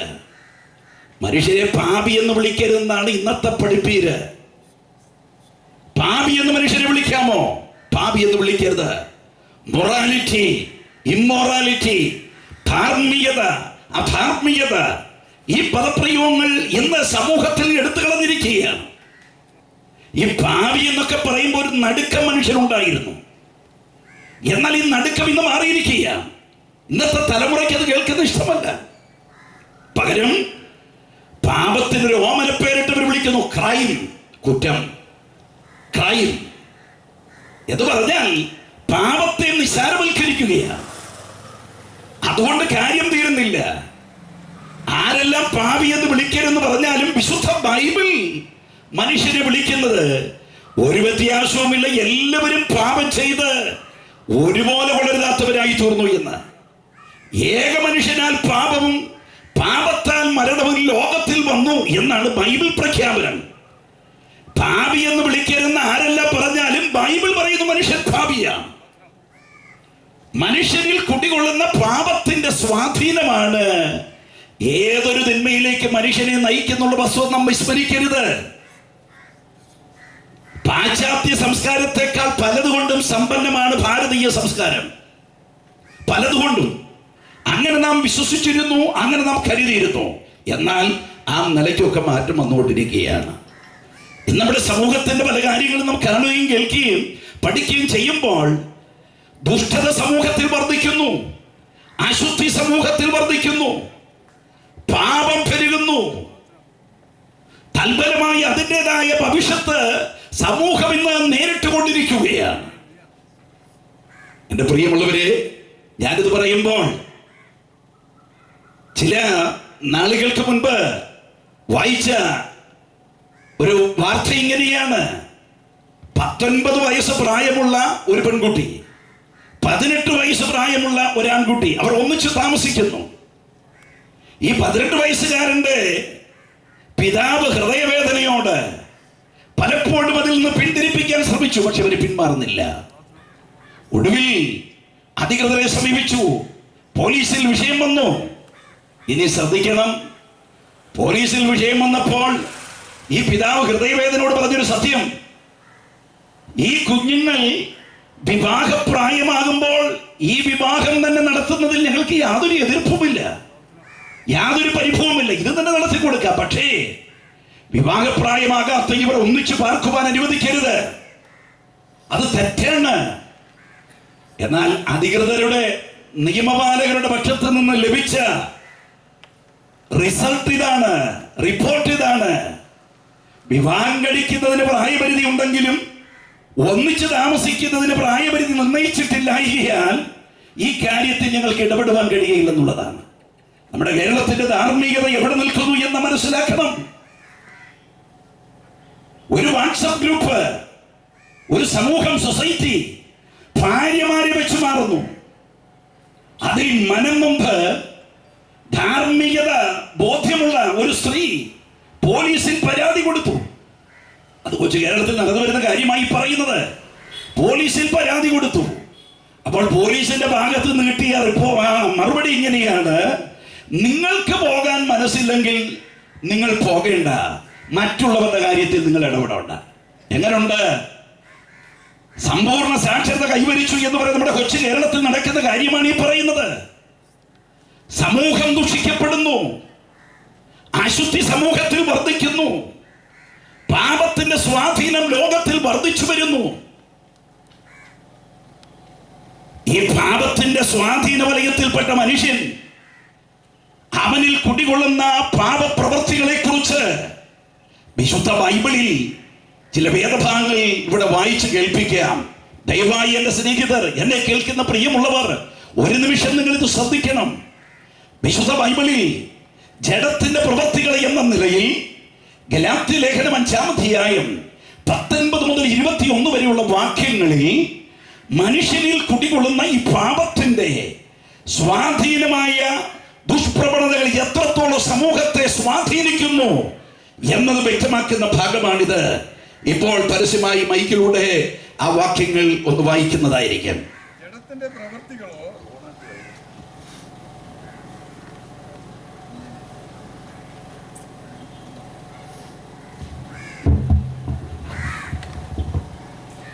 ജഡത്തിന്റെ പ്രവൃത്തികളോ ദുർനടപ്പ്, ജഡത്തിന്റെ പ്രവൃത്തികളോ ദുർനടപ്പ്, അശുദ്ധി, അശുദ്ധി, ദുഷ്കാമം, ദുഷ്കാമം, വിഗ്രഹാരാധന, വിഗ്രഹാരാധന, ആഭിചാരം, ആഭിചാരം, പക, പക, പിണക്കം, പിണക്കം, ജാരശങ്ക, ജാരശങ്ക, ക്രോധം, ക്രോധം, ശാഠ്യം, ശാഠ്യം, ദ്വന്ദ്വപക്ഷം, ദ്വന്ദ്വപക്ഷം, ഭിന്നത, ഭിന്നത, അസൂയ, അസൂയ, മദ്യപാനം, മദ്യപാനം, വെറിക്കൂത്ത്, വെറിക്കൂത്ത് മുതലായവ എന്ന് വെളിവാകും. മുതലായവ എന്ന് വെളിപ്പെടുന്നു. ശ്രദ്ധിക്കേ, എത്ര ഗൗരവമായിട്ടുള്ള വിഷയങ്ങളാണ് ഇവിടെ പരിശുദ്ധാത്മാവ് ഓർപ്പിച്ചിരിക്കുന്നത് എന്ന് പറഞ്ഞാൽ, ഇന്നത്തെ സമൂഹം ദുഷിക്കപ്പെടുവാനുള്ള കാരണം, ഇന്നത്തെ സമൂഹത്തിൽ മദ്യവും മയക്കുമരുന്നും താണ്ഡവമാടുവാനുള്ള കാരണം, മനുഷ്യനിൽ കുടികൊള്ളുന്ന പാപ സ്വഭാവമാണ്.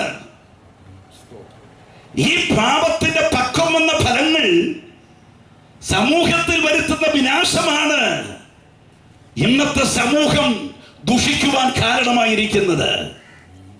എന്നെ കേൾക്കുന്ന പ്രിയമുള്ളവരെ, എന്നിട്ടാണ് ഈ പരിഷ്കൃത ലോകം പറയുന്നത് മനുഷ്യനെ പാപി എന്ന് വിളിക്കരുത് എന്ന് പറഞ്ഞാൽ അവരിൽ കുടികൊള്ളുന്ന പാപത്തിന്റെ സ്വാധീനത, അതിന്റെ ഫലങ്ങൾ എത്ര വലിയ വിനാശമാണ് വരുത്തുന്നത്. ഇതല്ലേ റിസൾട്ടായി സമൂഹത്തിൽ വെളിപ്പെടുന്നത്. ഇതിനെതിരെയല്ലേ നാം പ്രതികരിക്കേണ്ടത്.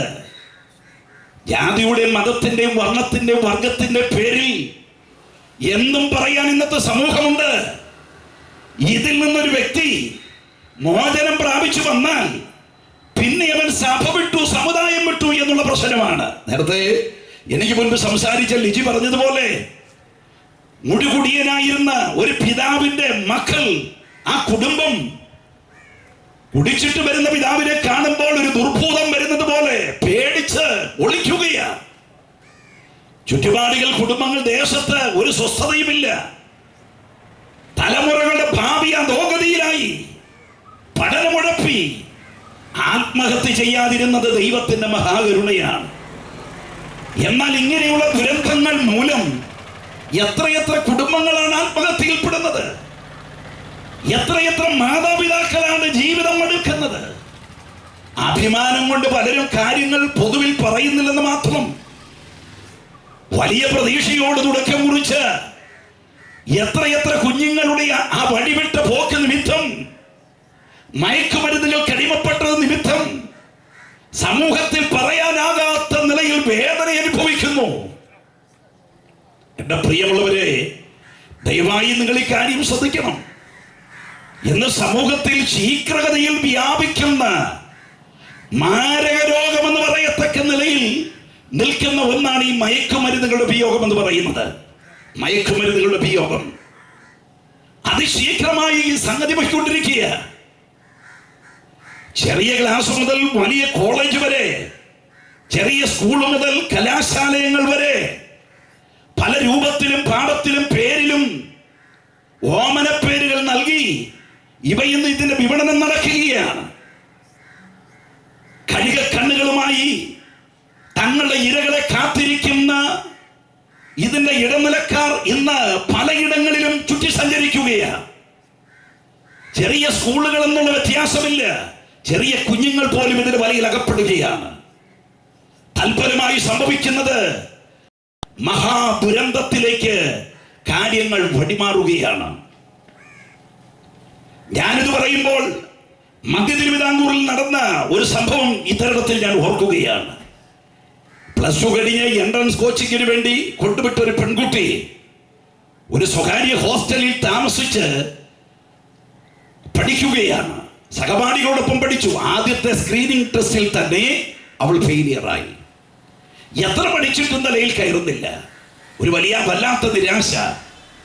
ഇതവളുടെ ബോയ് ഫ്രണ്ടിനോട് പറഞ്ഞപ്പോൾ അതിൽ നിന്ന് രക്ഷപ്പെടുവാൻ അവൻ കൊടുത്തൊരു മരുന്നാണ് കങ്കാരു ഗുളി എന്ന് പറയുന്നത്. കങ്കാരു എന്ന് പറഞ്ഞാൽ നമുക്കറിയാം ഓസ്ട്രേലിയയിലുള്ള ഒരു ജീവിയാണ് കങ്കാരു. എന്നാൽ ഇങ്ങനൊരു ഗുളിയ ഉണ്ടെന്നുള്ള കാര്യം പലർക്കും അറിയത്തില്ല. എന്നാൽ ശ്രദ്ധിക്കണമേ പ്രിയമുള്ളവരെ, ഈ പല കുഞ്ഞുങ്ങളും മയക്കുമരുന്നുകളുടെ മായ പ്രപഞ്ചത്തിലേക്ക് വരാനുള്ള വാതായനം എന്ന് പറയുന്നത് പീർ പ്രഷറാണ്, സുഹൃത്ത് ബന്ധങ്ങളാണ്. രസത്തിന് സ്നേഹിതർ തുടക്കം കുറിക്കുന്ന തുടക്കം വിട്ടാലും വിടാത്ത കരിമ്പടക്കെട്ട് പോലെ അവന്റെ ജീവനെ നാശത്തിലേക്ക് കൂപ്പുകുത്തിക്കുകയാണ്. എന്റെ പ്രിയമുള്ളവരെ, ഞാൻ പറഞ്ഞു വന്നതിന്റെ താല്പര്യം, ഈ പെൺകുട്ടിക്ക് പഠനത്തിൽ ശ്രദ്ധ കിട്ടുവാനായി അവരുടെ ആൺ സുഹൃത്ത് വഴി ലഭിച്ച ഈ കങ്കാരു ഗുളിയ. എന്തായി കങ്കാരു ഗുളിയ എന്നറിയണ്ടേ? അതായത് ഇതിലൊക്കെ രസം. ഈ സൈക്കിളിന്റെ ബെയറിംഗ് ബോൾ പോലുള്ള ചെറിയ ചെറിയ ബോളുകളാണ്. ചെറിയ ബോളുകൾ എന്ന് പറഞ്ഞാൽ കഞ്ചാവിന്റെ ചെറിയ ഉരുളകളാണിത്. ഈ കങ്കാരു ഗുളി എന്ന് പറയുന്നത് പഠിക്കാനുള്ള ശ്രദ്ധ കിട്ടേണ്ടതിന്, ഏകാഗ്രത കിട്ടേണ്ടതിന് കൊടുത്തതാ. 3 മാസം കൊണ്ട് ആ കുഞ്ഞ് ആ മയക്കുമരുന്നിന്റെ ലോകത്തിലേക്ക് വഴിമാറുകയാണ്. പഠനമുഴപ്പിയതിന്റെ ഫലമായി ആ എൻട്രൻസ് കോച്ചിങ് സെന്ററിൽ നിന്ന് ആ കുട്ടിയെ പുറത്താക്കി. ഇനി ശ്രദ്ധിക്കണം, മാതാപിതാക്കൾക്ക് ഒടുങ്ങാത്ത ആഗ്രഹം മോളെ ഡോക്ടറാക്കണം. അതിന് ആ കോച്ചിങ് സെന്ററിൽ നിന്ന് മറ്റൊരു കോച്ചിങ് സെന്ററിലേക്ക് മാറ്റി. ശ്രദ്ധിക്കണം, അവിടെയും ഈ കങ്കാരു ഗുളിയ അവളെ തേടിയെത്തി. സംഭവിച്ച വിഷയം, ഈ പെൺകുട്ടി ഒടുവിൽ മയക്കുമരുന്നിന്റെ ലോകത്തിലേക്ക് അവൾ മാറി. പഠനമുഴപ്പി, ആകെ തകർന്നു. കൂട്ടുകാരുമുള്ള സുഹൃത്ത് ബന്ധത്തിൽ ഒരു പെൺകുട്ടിയുടെ എല്ലാ മാന്യതയുടെ അതിർവരമ്പുകളിൽ ലംഘിച്ചുകൊണ്ട് അഭിഹിത ബന്ധത്തിൽ അവൾക്കൊരു കുഞ്ഞു പിറന്നു. 3 മാസം കഴിഞ്ഞപ്പോൾ മെനഞ്ചറ്റിസ് എന്ന് പറയുന്ന മാരക രോഗം പിടിപെട്ട് ആ കുഞ്ഞ് മരണപ്പെട്ടു. പിന്നെ പടിഞ്ഞാറിലും ആത്മഹത്യ പ്രേരണയും കുറ്റപ്പെടുത്തലും എന്ന് വേണ്ട വിഷാദവും ബാധിച്ച് ഇന്ന് ആ പെൺകുട്ടി ഒരു പുനരധിവാസ കേന്ദ്രത്തിൽ ആർക്കും വേണ്ടാത്തവളായി കഴിയുകയാണ്. ശ്രദ്ധിക്കണം, മയക്കുമരുന്നിന്റെ പിടിയിൽ അമരുന്ന നമ്മുടെ കൊച്ചു കേരളം, മദ്യപാനത്തിന്റെ പിടിയിൽ അമരുന്ന നമ്മുടെ കൊച്ചു കേരളം, ഇത് ഒറ്റപ്പെട്ട കേസുകളല്ല. ഇന്ന് നമ്മുടെ ചുറ്റുപാടുകളിൽ നടന്നുകൊണ്ടിരിക്കുന്ന വിഷാദമായ, വികാരമായ, വലിയ ഭീകരമായ ഒരു പ്രശ്നത്തെയാണ് ഞങ്ങൾ ഫേസ് ചെയ്ത് സംസാരിക്കുന്നത്. എൻ്റെ പ്രിയമുള്ളവരെ, 100 പ്രതീക്ഷകളുമായി മാതാപിതാക്കൾ തങ്ങൾക്ക് പഠിപ്പില്ല, തങ്ങൾക്ക് കഴിവില്ല, എന്നാൽ തങ്ങളുടെ കുഞ്ഞുങ്ങളെങ്കിലും ഗതി പിടിക്കണമെന്ന് കണ്ട് വലിയ വലിയ പ്രതീക്ഷയോട് കുഞ്ഞുങ്ങളിൽ പ്രതീക്ഷയർപ്പിച്ചു തുടങ്ങുന്ന തുടക്കത്തിൽ തന്നെ നാം തുള്ളിക്കളയുന്നത് പോലെ സുഹൃത്ത് ബന്ധങ്ങളിൽപ്പെട്ട് അപകടകരമായ, മാരകമായ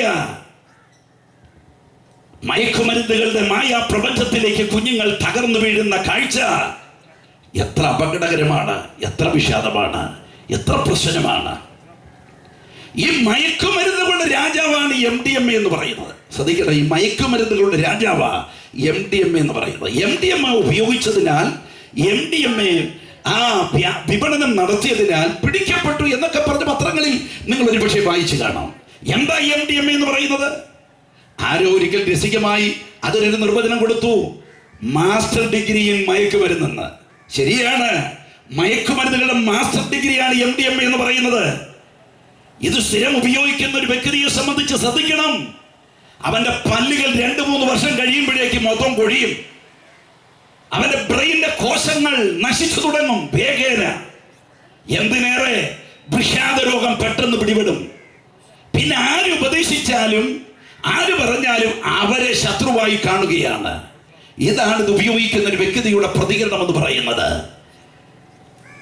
പണം കൊടുത്ത് കടിക്കുന്ന നായെ മേടിച്ചെന്ന് പറയുന്നത് പോലെ ജീവിതത്തിൽ വലിയ പ്രതീക്ഷയും പ്രത്യാശയും വെച്ച് ജീവിക്കുന്ന മാതാപിതാക്കൾ പ്രതീക്ഷയോട് പോറ്റി പുലർത്തുന്ന തങ്കോമനകൾ നമ്മുടെ കണ്ണിന്റെ മുൻപിൽ കരിഞ്ഞു വാടിപ്പോകുന്ന ലഹരിയിൽ കരിയുന്ന യുവതലമുറ ഇന്നത്തെ ലോകത്തിന്റെ ഒരു വികൃത മുഖമാണ്. ഇതിനെതിരെയാണ് ഞങ്ങൾക്ക് പ്രതികരിക്കാനുള്ളത്, ഇതിനെതിരെയാണ് നമുക്ക് പറയുവാനുള്ളത്. ഇവിടെ ജാതിക്കും മതത്തിനും വർഗത്തിനും വർണ്ണത്തിനും ഒന്നും പ്രസക്തിയില്ല. എങ്ങനെങ്കിലും ഈ ഭീകരതയുടെ ഈ നീരാളിപ്പിടുത്തത്തിൽ നിന്ന് രക്ഷപ്പെടുവാൻ ഇടയായി തീരണം എന്നാണ് നമ്മുടെ ഈ ആഗ്രഹം. എന്റെ പ്രിയമുള്ളവരെ, എന്താണ് പ്രതിവിധി? പ്രതിവിധി എന്താണ്?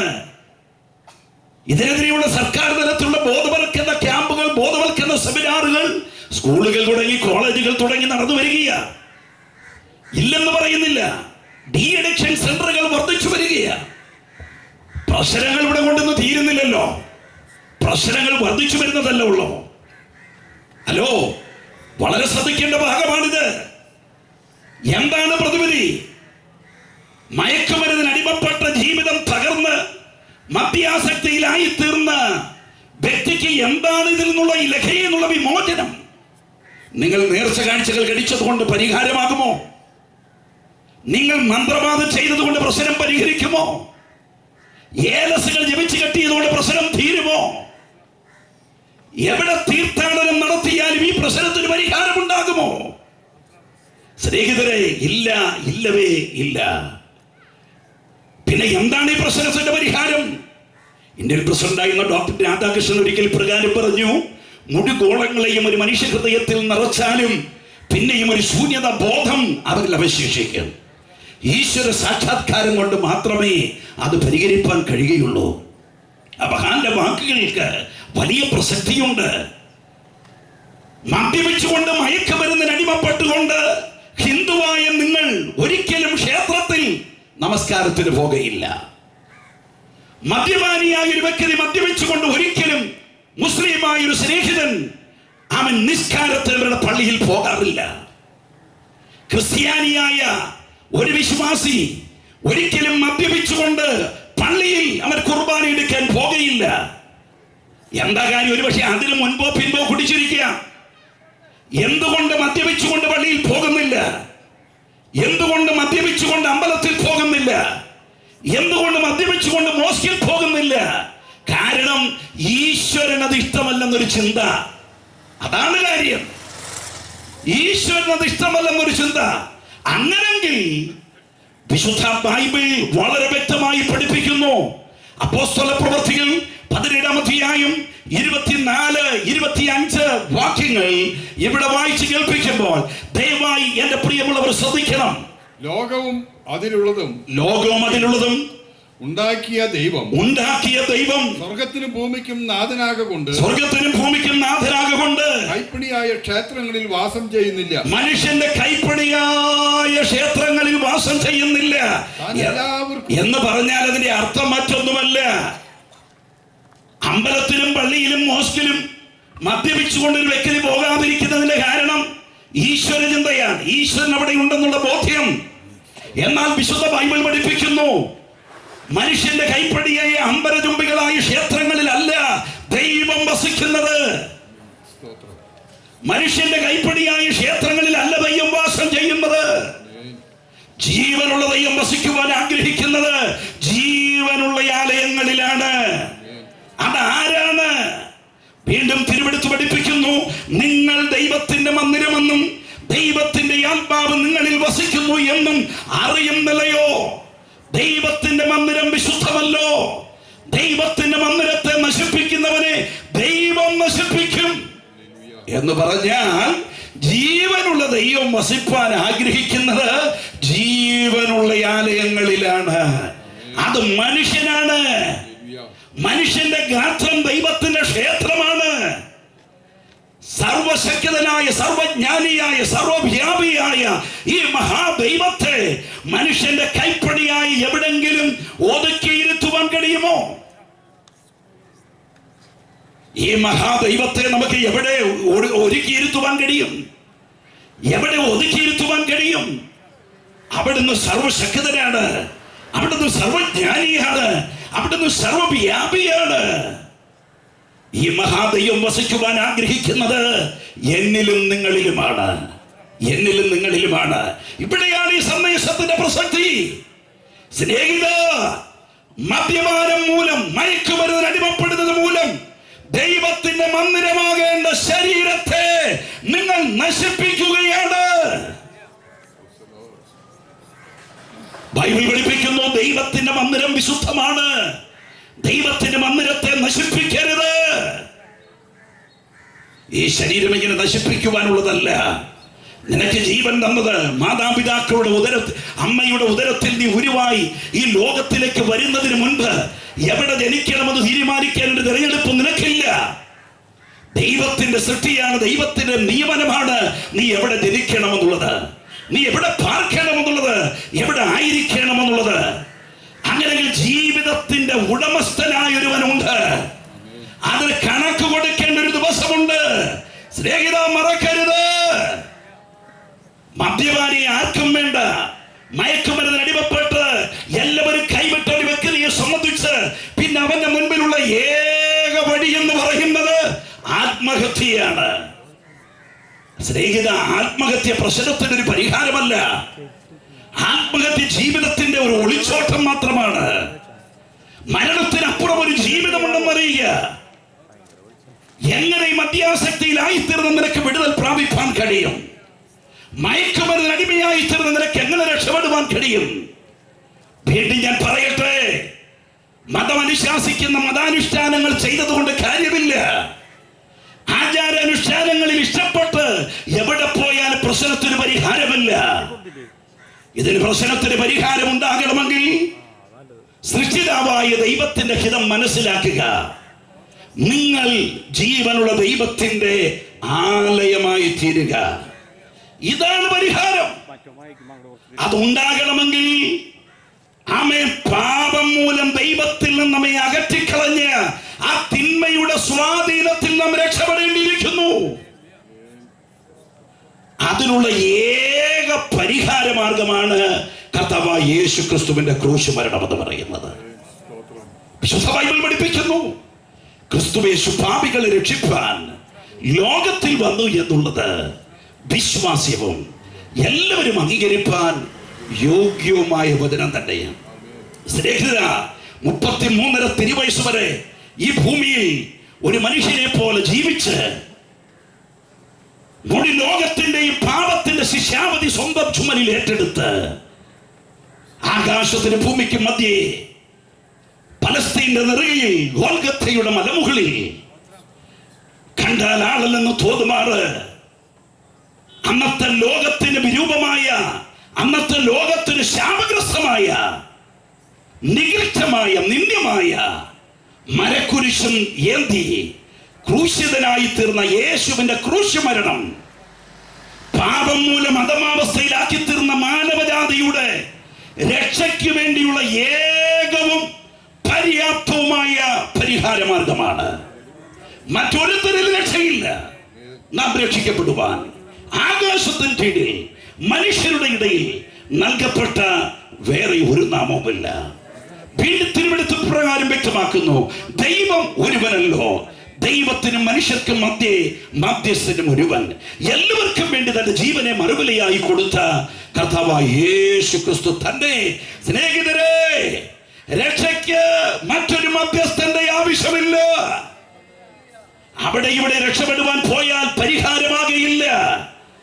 മാനവജാതിയുടെ രക്ഷയ്ക്ക് വേണ്ടി ദൈവം ഒരുക്കിയ ഏക രക്ഷാമാർഗം, ഏക മധ്യസ്ഥൻ, എല്ലാവർക്കും വേണ്ടി തന്റെ ജീവനെ മറുവിലയായി കൊടുത്ത കർത്താവായ യേശു ക്രിസ്തു മാത്രം.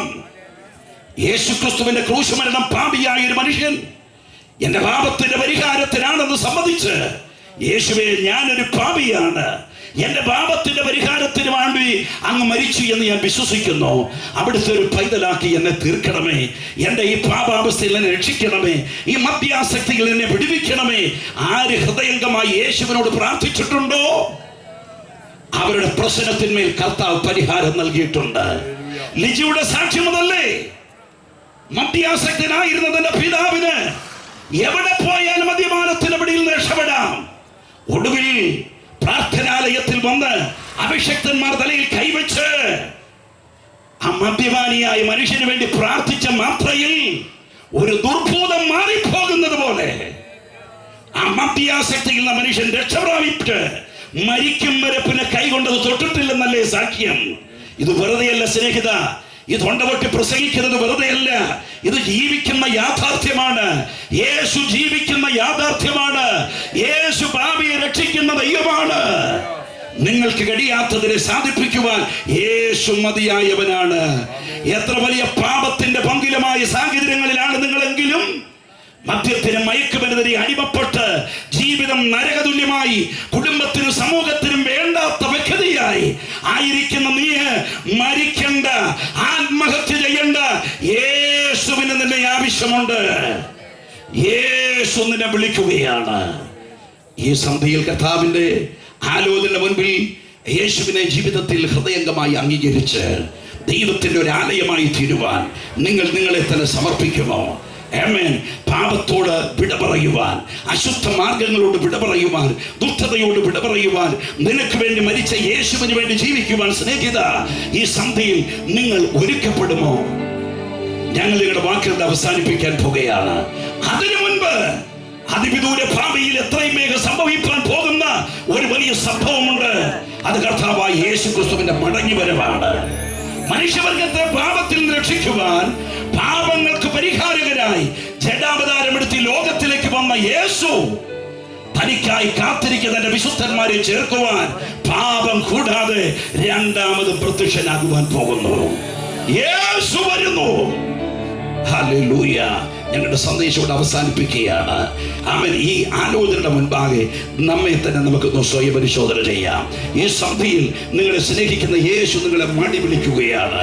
നിങ്ങളുടെ പാപത്തിന്റെ കെട്ടിൽ നിന്ന് വിടുവിക്കുവാൻ, ശാപഗ്രസ്തമായ ജീവിതത്തിൽ നിന്ന് വിടുതൽ തരുവാൻ, നരകതുല്യമായ സാഹചര്യങ്ങളിൽ നിന്ന് പരിഹാരം ലഭിക്കുവാൻ, സമാധാനമില്ലാത്ത ജീവിതത്തിൽ നിന്ന് സമാധാനം നൽകുവാൻ യേശു നിങ്ങളെ മടി വിളിക്കുന്നു. മദ്യത്തിനോ മയക്കുമരുന്നിനോ അനാശാസ്യ മാർഗങ്ങൾക്കോ ലഭിക്കുവാൻ കഴിയാത്ത ആശ്വാസം യേശു നൽകുവാൻ മതിയായ ദൈവമാണ്. യേശുവിനെ ഹൃദയത്തിൽ അംഗീകരിക്കൂ. അതിന് നിങ്ങൾ മുതൽ മുടക്കേണ്ട, നേർച്ച കാഴ്ചകൾ അർപ്പിക്കേണ്ട, അതിന് നിങ്ങൾ മറ്റ് യാതൊരു യജ്ഞങ്ങളും നടത്തേണ്ട. യേശുവിന് വേണ്ടി നിങ്ങൾ ഹൃദയം സമർപ്പിക്കൂ. കർത്താവിനെ ഹൃദയംഗമായി വിശ്വസിച്ച് സ്വീകരിപ്പാൻ ഈ സന്ധിയിൽ നിങ്ങളെ ആഹ്വാനം ചെയ്യുന്നു. എല്ലാവർക്കും ഒരു നിമിഷം ദൈവത്തിൽ എഴുന്നേറ്റ് നിന്ന് ഒരു പാട്ടിന്റെ അടികൾ ചേർന്ന് പാടി കരങ്ങളടിച്ച് യേശു വരുന്നേ, യേശു വരുന്നേ എന്ന വിളംബരത്തിന്റെ ആ ഗാനം ചേർന്ന് കരങ്ങളടിച്ച് പാടി കർത്താവിനെ മഹത്വപ്പെടുത്തി പ്രാർത്ഥനയോട് ഈ മീറ്റിംഗ് ഇവിടെ ഉപസംഹരിക്കുകയാണ്.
അവതാരമെടുത്ത് ഈ ലോകത്തിലേക്ക് വന്ന യേശു കർത്താവ് ഇനി താമസമില്ല. തനിക്കായി കാത്തിരിക്കുന്ന വിശുദ്ധന്മാരെ ചേർക്കുവാൻ വേഗത്തിൽ പ്രദക്ഷിണാകുവാൻ പോകുന്നു. പ്രിയ സ്നേഹിതരെ, നിങ്ങൾ ആരും നഷ്ടപ്പെട്ടു പോകരുത്. കർത്താവിന്റെ കാഹളധ്വനിയിൽ കൈവിടപ്പെട്ടു പോകാതെ കാണപ്പെടുവാൻ സർവശക്തനായ ദൈവം ഏവരെയും സഹായിക്കട്ടെ എന്ന് ആഹ്വാനം ചെയ്തുകൊണ്ട് ആമേൻ. ഇപ്പോൾ പ്രാർത്ഥിച്ച് ഈ മീറ്റിംഗ് ഇവിടെ അവസാനിപ്പിക്കുന്നു. ആമേൻ. കർത്താവിന്റെ ദാസൻ ഇപ്പോൾ പ്രാർത്ഥിക്കും. ഞങ്ങളെ സ്നേഹിക്കുന്ന ഞങ്ങളുടെ നല്ല ദൈവമേ, ഈ അനുഗ്രഹിക്കപ്പെട്ട ദിവസത്തിനുവേണ്ടി ഞങ്ങൾ നിന്നെ സ്തുതിക്കുകയാണ്. ഇന്ന് പകർത്താവ് കർത്താവിനെ സ്തുതിപ്പാൻ ആരാധിപ്പാൻ സഭായോഗമായിട്ട് ഞങ്ങൾ കൂടുവാനും കർത്താവ് സഹായിച്ചതിനായിട്ട് നിന്നോട് സ്തോത്രം. തുടർന്ന് കർത്താവെ ഈ സ്ഥലത്ത് കർത്താവിന്റെ വചനത്തെ ഉയർത്തുവാൻ തക്കവണ്ണം കർത്താവെ ഹല്ലേലൂയ ദൈവദാസനെ ഞങ്ങൾ എടുത്ത് പ്രയോഗിച്ചതിനായിട്ട് നന്ദിയോടെ സ്തോത്രം.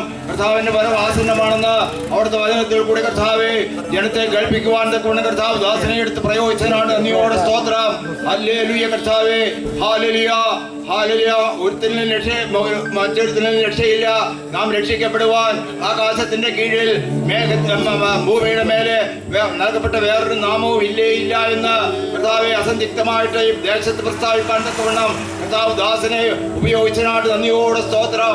ദേശത്ത് കർത്താവെ ആരെങ്കിലും മദ്യത്തിന്റെയോ മയക്കുമരുന്നിന്റെയോ അടിമയിലായിരിക്കുന്നെങ്കിൽ കർത്താവിന്റെ വചനം അവരുടെ ഹൃദയത്തെ കർത്താവെ അവിടുന്ന് പ്രവർത്തിക്കുമാറാകുമെന്ന് പ്രാർത്ഥിക്കുകയാണ്. ഹാലേലൂയ. വിട്ടൊഴിയുവാൻ തക്കവണ്ണം കർത്താവെ അവിടുന്ന് സഹായിക്കുമാറാകുമെന്ന് പ്രാർത്ഥിക്കുന്നു. ഹാലേലൂയ കർത്താവെ. പിന്നെ അതിന് മുമ്പായി കർത്താവെ ഹാലേലൂയ കർത്താവെ സാക്ഷ്യവചനങ്ങളിൽ കൂടി കർത്താവെ ഉയർത്തിയ പ്രിയ സഹോദരിക്കായിട്ട് പ്രാർത്ഥിക്കുകയാണ്.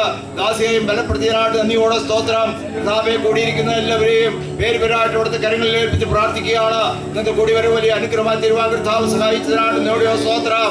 ഗോതമ്പ് മണി നിലത്ത് വീണ് ചാവുന്നില്ല എങ്കിൽ അത് തനിയെ ഇരിക്കുക, ചത്താലോ അധിക ബലം കായ്ക്കുമെന്നുള്ള ദൈവത്തിന്റെ വാഗ്ദത്തത്തിനായിട്ട് നന്ദിയോടെ സ്തോത്രം.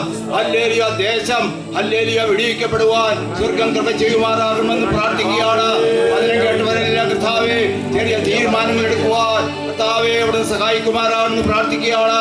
അവിടുത്തെ വരവാസന്നമാണെന്ന് കർത്താവെ ഒരിക്കൽ കൂടി പ്രസ്താവിപ്പാൻ തക്കവണ്ണം ഈ ദേശത്ത് കർത്താവിന്റെ വചനത്തെ ഉയർത്തുവാൻ തക്കവണ്ണം കർത്താവ് അടികൾക്ക് പിന്നെ കൃപ തന്നതിനായിട്ട് നന്ദിയോടെ സ്തോത്രം. ഹല്ലേലൂയ. പിന്നെ ദേശം പിടിവിക്കണം. ഹല്ലേലൂയ. അനേകർ ഈ വിശ്വാസത്തിലേക്ക് കടന്നു വരുവാൻ കർത്താവെ അവിടുന്ന് ഒരുക്കുമാറാകണമെന്ന് പ്രാർത്ഥിക്കുകയാണ്. കേട്ട ഹൃദയങ്ങളെല്ലാം രൂപാന്തരപ്പെടുത്തുവാൻ സ്വർഗം ഇടപെടുമാറാകണമെന്ന് അടിയറങ്ങിയോട് പ്രാർത്ഥിക്കുന്നു. അവിടുത്തെ വരവാസന്നമാണെന്ന് ദൈവദാസനിൽ കൂടെ കർത്താവെ കേൾപ്പിച്ചതിനായിട്ട് നന്ദിയോടെ സ്തോത്രം. പിന്നെ കരങ്ങളിൽ ഏൽപ്പിക്കുന്നു. അടിയങ്ങളുടെ യാത്രയിലെല്ലാം കർത്താവിന്റെ കൃപ കൂടെ ഇരിക്കണം. എല്ലാ തരണം കരങ്ങളിൽ ഏൽപ്പിക്കുന്നു. പ്രാർത്ഥനയുടേതായി സ്തോത്രം. യേശു ക്രിസ്തുവിന്റെ തന്നെ നാമത്തിൽ തന്നെ ആമേൻ. ഇപ്പോൾ നന്ദിഭജകമായി ചില വാക്കുകൾ സഭാ സെക്രട്ടറി ഓർപ്പിക്കുന്നതായി. ദൈവത്തിരുനാമത്തിന് മാത്രമുണ്ടാകട്ടെ. പറവട്ടാനി നെല്ലിക്കുന്ന് ജംഗ്ഷൻ റോഡിലുള്ള IPC ഇമ്മാനുവേൽ ചർച്ചിൻ്റെ ആഭിമുഖ്യത്തിൽ നടന്നു വന്ന ഈ മദ്യത്തിനും മയക്കുമരുന്നിനുമെതിരെയുള്ള പ്രബോധന പരിസര യോഗമാണ് ഇവിടെ നടന്നത്. ഈ വചനത്തിനെ ഇവിടെ സംബന്ധിച്ച ഈ പരിസരയോഗത്തിൽ സംബന്ധിച്ച എല്ലാ സഭാജനങ്ങളോടും ഞങ്ങൾ നന്ദി പറയുന്നു. ഈ ഞങ്ങളെ അടുത്തും അകലെയുമായി ശ്രമിച്ചുകൊണ്ടിരുന്ന എല്ലാ നാട്ടുകാരോടുള്ള നന്ദിയെ പറയുന്നു. കർത്താവ് നിങ്ങളുടെ ഹൃദയങ്ങളെ തുറക്കട്ടെ. ദൈവവചനം കേട്ട എല്ലാവർക്കും അത് വിശ്വാസ്യമായി പരിണമിക്കുവാൻ ദൈവം കൃപ ചെയ്യട്ടെ എന്ന് ഞങ്ങൾ ആഗ്രഹിക്കുന്നു, പ്രാർത്ഥിക്കുന്നു. നിങ്ങൾ ശ്രദ്ധിച്ചതിന് നിങ്ങളോടുള്ള നന്ദിയെ അടിയങ്ങൾ അറിയിക്കുന്നു. ഈ സിസ്റ്റം ഗാനശുശ്രൂഷയൊക്കെ നടത്തിയ ഞങ്ങളുടെ നെല്ലിക്കുന്ന് സഭയുടെ പ്രൈസ് മ്യൂസിക്സ് ആണ് നടത്തിയത്. അവരോടുള്ള നന്ദിയെ ഇത്തരണത്തിൽ അറിയിക്കുന്നു. അതിൽ ഗാനങ്ങൾ പാടിയ അനീഷ് ജോൺ, ബെസ്ലി, ഫേബ, അതുപോലെ ഷെറിൻ എന്നിവരോടുള്ള നന്ദിയെ ഇത്തരണത്തിൽ അറിയിക്കുന്നു. കീബോർഡ് വായിച്ച ബെബിൻ സാമിനോടുള്ള നന്ദിയെ അറിയിക്കുന്നു. അതുപോലെ തന്നെ ഞങ്ങൾക്ക് ഈ സിസ്റ്റം വർക്ക് ചെയ്യുവാനായിട്ട് ജനറേറ്റർ തന്ന ഞങ്ങളുടെ പ്രിയ സഹോദരൻ ബിനോയോയോടുള്ള നന്ദിയെ അറിയിക്കുന്നു. അതുപോലെ തന്നെ ഞങ്ങൾക്ക് ഇരുട്ട് വന്നപ്പോൾ ലൈറ്റ് തന്ന അതിനും നന്ദിയെ അറിയിക്കുന്നു. ദൈവം ആ സഹോദരനെ അനുഗ്രഹിക്കട്ടെ. ഇന്ന് പരിശോധത്തിൽ ആദ്യമായിട്ട് ഒരു സാക്ഷ്യമായി പറഞ്ഞു, പരസ്യമായിട്ട് സാക്ഷ്യം. ഒരു മദ്യപാനിയുടെ മകൾ എങ്ങനെ കർത്താവിനെ അറിഞ്ഞു, അതിൽ നിന്ന് വിടുതൽ പ്രാപിച്ചു, അവരുടെ കുടുംബം എങ്ങനെ എന്നുള്ള ആ അത്ഭുതകരമായ ദൈവത്തിൻ്റെ വിടുതലിൻ്റെ സാക്ഷ്യം കേൾപ്പിച്ച ഞങ്ങളുടെ പ്രിയ സഹോദരി ലിജി സോജനാണ്. ആ സഹോദരിയെയും കുടുംബത്തെയും ദൈവം അനുഗ്രഹിക്കട്ടെ. അവസാനമായി നമുക്ക് വചനം ശുശ്രൂഷിച്ച ഞങ്ങളുടെ സഭയിലെ ശുശ്രൂഷകൻ പാസ്റ്റർ ഷാജിമോൻ കെ അവർകളാണ്. ദേവാസൻ ഇത്രയും മനോഹരമായി ഞങ്ങളെ വചനം കേൾപ്പിച്ചു. അതിനായിട്ട് ദൈവത്തെ സ്തുതിക്കുന്നു. ദേവാസനോടുള്ള നന്ദിയെ ഇത്തരണത്തിൽ അറിയിക്കുന്നു. അതുമാത്രമല്ല, ഈ മീറ്റിങ്ങിൻ്റെ അധ്യക്ഷത വഹിച്ച പ്രിയ കർത്തൃദാസൻ ഇവാഞ്ചലിസ്റ്റ് ജോയ് ജോസഫിനോടുള്ള നന്ദിയെ അറിയിക്കുന്നു. കടന്നു വന്ന് സംബന്ധിച്ച എല്ലാവരോടും അതുപോലെ പ്രിയ നാട്ടുകാരോടും ഉള്ള നന്ദിയെ അറിയിച്ചുകൊണ്ട് എൻ്റെ ദൗത്യത്തിൽ നിന്ന് വിരമിക്കുന്നു. പ്രിയമുള്ളവരെ, ഇത് കേട്ട സന്ദേശത്തിൽ കൂടുതൽ പ്രാർത്ഥനാ വിഷയങ്ങളോ ആവശ്യങ്ങൾ ഇത് സംബന്ധിച്ച് കൂടുതൽ അറിയുവാൻ ആഗ്രഹിക്കുന്നവര് ദയവായി ഞങ്ങളുമായി ബന്ധപ്പെടാം. ഞങ്ങൾ നിങ്ങളെ ആ നിലയിൽ ആത്മീയ വിഷയങ്ങൾ സഹായിപ്പാൻ ബാധ്യസ്ഥരാണ്. കർത്താവ് ഏവരെയും അനുഗ്രഹിക്കട്ടെ. ഈ മഹാവിപത്തിൽ നിന്ന് രക്ഷ നേടി കർത്താവിനെ ഹൃദയത്തിൽ അംഗീകരിച്ച് ജീവിപ്പാൻ സർവ്വകൃപാലുവായ ദൈവം ഏവരെയും സഹായിക്കട്ടെ. ഈ ദേശത്തെ കർത്താവ് സ്നേഹിക്കുന്നു. പ്രത്യേകിച്ച് ബിനോയി കുടുംബം, അവരോട് പ്രത്യേകം നന്ദിയുണ്ട്. എല്ലാവരെയും ദൈവം സഹായിക്കട്ടെ. യേശുക്രിസ്തു പാപികളെ രക്ഷിക്കുന്നു. യേശുക്രിസ്തു പാപികളെ രക്ഷിക്കുന്നു.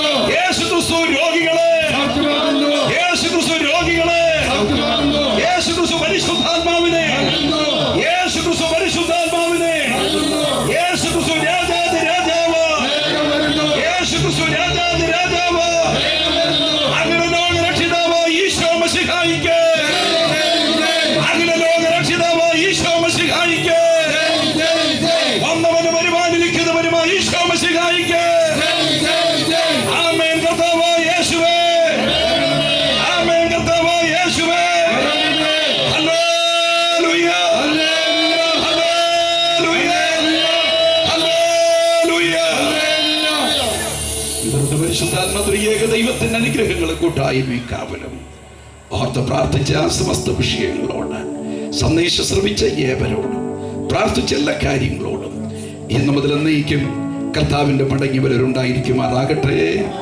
ആമേൻ, ആമേൻ, ആമേൻ. കർത്താവ് എല്ലാവരും അനുഗ്രഹിക്കട്ടെ. God bless you all.